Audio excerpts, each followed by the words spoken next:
Good morning students. हम पिछली class में पढ़ चुके हैं कि फ़ोटोसिंथेसिस क्या होता है और फ़ोटोसिंथेसिस की एक्चुअल साइट क्या है, कि एक्चुअली फ़ोटोसिंथेसिस कहाँ होता है। स्ट्रक्चर भी हमने देखा था, क्लोरोफिल की, क्लोरोप्लास्ट की संरचना भी हमने देखी थी।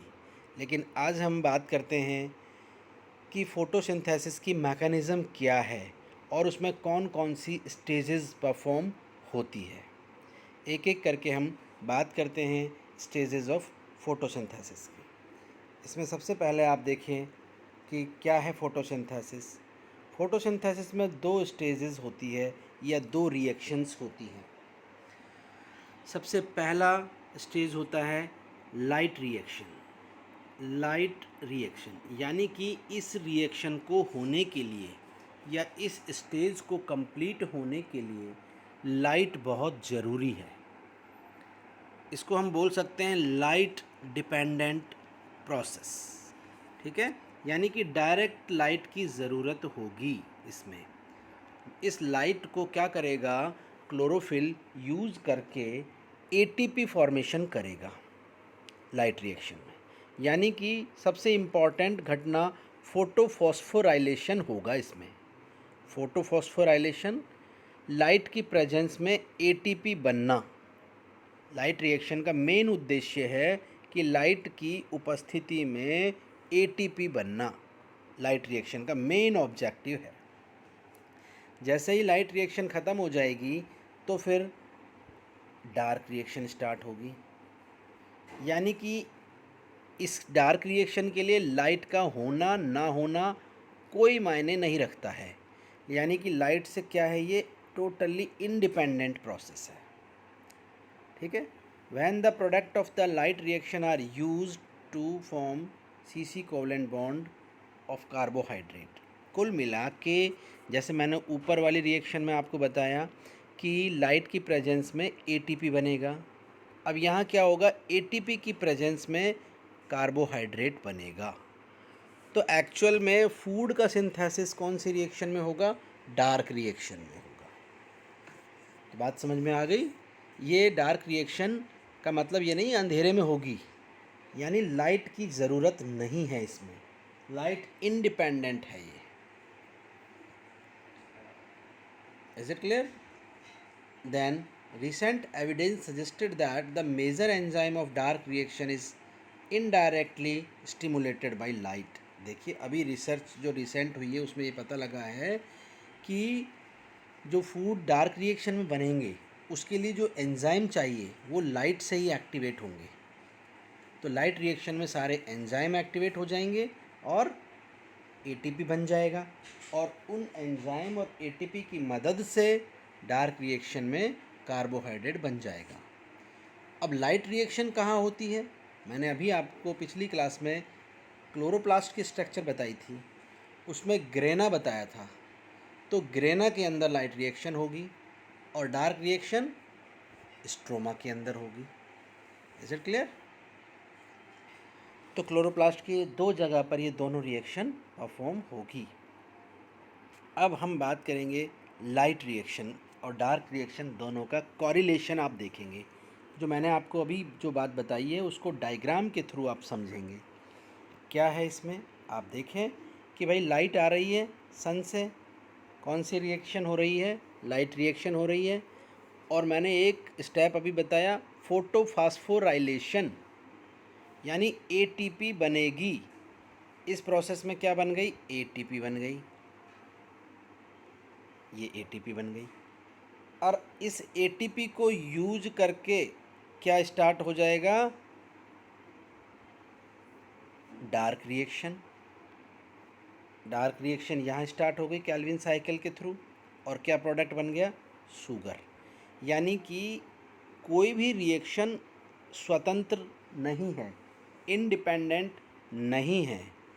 पहले क्या होगा, फोटोफॉस्फोराइलेशन से एटीपी बनेगा उस लाइट से, और फिर बनेगा शुगर, यानी कैल्विन साइकिल चलेगा, डार्क रिएक्शन होगी, तो यहाँ पर फूड का प्रोडक्शन होगा। दोनों एक दूसरे से जुड़े हुए हैं ये स्टेप। अब आप लाइट रिएक्शन को डिटेल में आप देखेंगे कि क्या हो रहा है लाइट रिएक्शन में। पहली बात तो लाइट डिपेंडेंट प्रोसेस है लाइट रिएक्शन, कोई दिक्कत नहीं है, पहला ही पॉइंट हो गया। यानी कि क्लोरोप्लास्ट के अंदर क्लोरोफिल ए जो होता है वो लाइट के प्रेजेंस में एक्साइट हो जाएगा और एक इलेक्ट्रॉन बाहर निकाल देगा, और इलेक्ट्रॉन जब निकलता है तो एनर्जी रिलीज़ करता है। वो एनर्जी एडीपी को कन्वर्ट कर देगा किस में, एटीपी में। ठीक है। और देखो ये लाइट रिएक्शन दो स्टेप में होगी, एक तो साइक्लिक प्रोसेस होगा, एक नॉन साइक्लिक होगा। तो नॉन साइक्लिक प्रोसेस में तो NaDPH2 भी बनेगा जो वाटर को स्प्लिट करके हाइड्रोजन को बाहर निकाल देगा, जिसके बारे में हम अभी बात करेंगे। तो देखिए अब आप, फोटोसिंथेटिक यूनिट क्या है। Photosynthetic unit is the smallest group of pigment molecule. हाँ, ये सबसे इम्पोर्टेंट चीज़ है।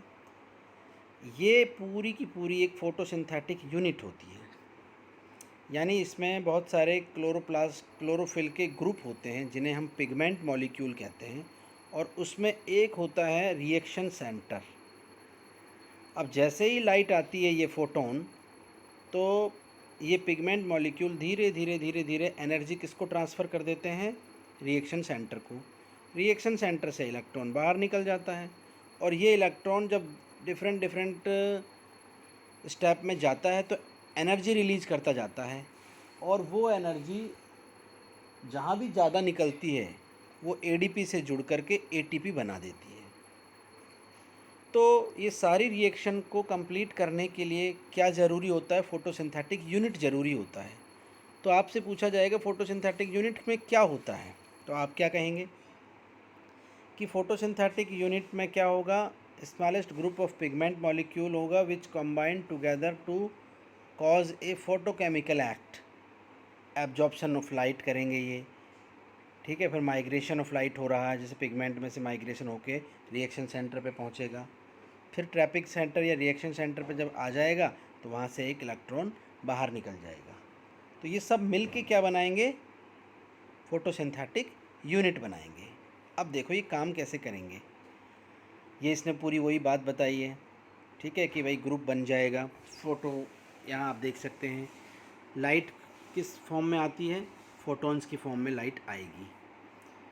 क्वांटम क्या है, फोटोन है सर्टेन एनर्जी वैल्यू होती है इनकी, जिन्हें हम क्वांटम कहते हैं। फिर उसके बाद मैंने बताया लगभग 2500 क्लोरोफिल मॉलिक्यूल्स हैं जो फोटोसिंथेटिक यूनिट बनाएंगे। वो क्या पकड़ेंगे, फोटोसिंथेसिस को पकड़ेंगे, और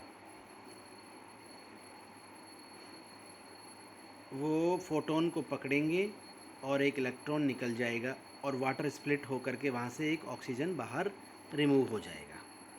ठीक है, इसके बारे में तो अभी हम पढ़ना है हमें, लेकिन यहाँ दो इम्पॉर्टेंट बातें आ रही हैं। रेड ड्रॉप क्या है, रेड ड्रॉप क्या है, ये इम्पॉर्टेंट बात है। रेड ड्रॉप बताया था किसने, इमर्शन ने। इमर्शन ने क्या किया कि जैसे ये एक प्लांट की लीफ है, इस लीफ पे अगर मैं केवल रेड लाइट डालूं, केवल रेड लाइट, तो क्या होगा, फोटोसिंथेटिक प्रोडक्ट है जो कम बनेगा अगर मैं एक ही प्रकार की लाइट डालूंगा। तो अगर मैं रेड के साथ साथ ब्लू लाइट भी डालूं, दोनों लाइट डालूं, तो फोटोसिंथेटिक प्रोडक्ट बढ़ जाता है। इसका क्या मतलब हुआ, इसका मतलब ये हुआ कि लाइट को पकड़ने के लिए यहाँ पर दो तरह की फोटोसिंथेटिक यूनिट काम करती है। जब आप रेड ही लाइट डालते हो तो एक ही यूनिट काम आती है, और अगर आप दो तरह की लाइट डाल रहे हो तो दोनों यूनिट काम करती है, और जब दो यूनिट काम करेगी तो प्रोडक्शन ज़्यादा होगा या कम होगा, ज़्यादा होगा, सीधी बात है। ठीक है, तो इमर्शन ने इसको प्रूफ कर दिया। इमर्शन ने क्या कहा, Emerson observe that photosynthesis decrease, अगर आप एक ही लाइट डालोगे, when the plant shifted from short wavelength 650 nanometre की एक ही तरह की वेवलेंथ डाली, ठीक है, nanometre, to wavelength longer than 680, this decline rate of the photosynthesis under long wave light red is describe as red drop. यानी कि इमर्शन ने जब केवल रेड लाइट ही डाली, यानी 680 नैनोमीटर से बड़ी वेवलेंथ वाली लाइट डाली, तो केवल उस रेड लाइट की प्रेजेंस में फोटोसिंथेटिक प्रोडक्ट का प्रोडक्शन घट गया।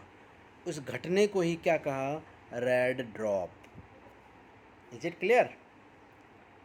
फिर इस रेड ड्रॉप के एक्सपेरिमेंट के बाद ही इमर्शन इफ़ेक्ट दिया इमर्सन ने क्या कहा? इमर्सन ने कहा कि अगर आप एक ही प्रकार की लाइट डालोगे तो फोटोसिंथेटिक प्रोडक्शन घटेगा, लेकिन आप छोटी वेवलेंथ यानी ब्लू लाइट भी डालोगे और रेड लाइट भी डालोगे तो फोटोसिंथेटिक प्रोडक्शन बढ़ जाएगा।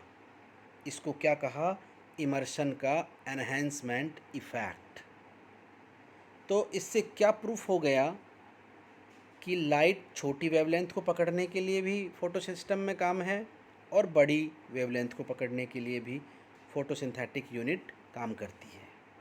ठीक है, यानी दो तरह की फोटोसिंथेटिक यूनिट्स काम कर रही है। तो ये था इमर्शन का एनहेंसमेंट इफ़ेक्ट।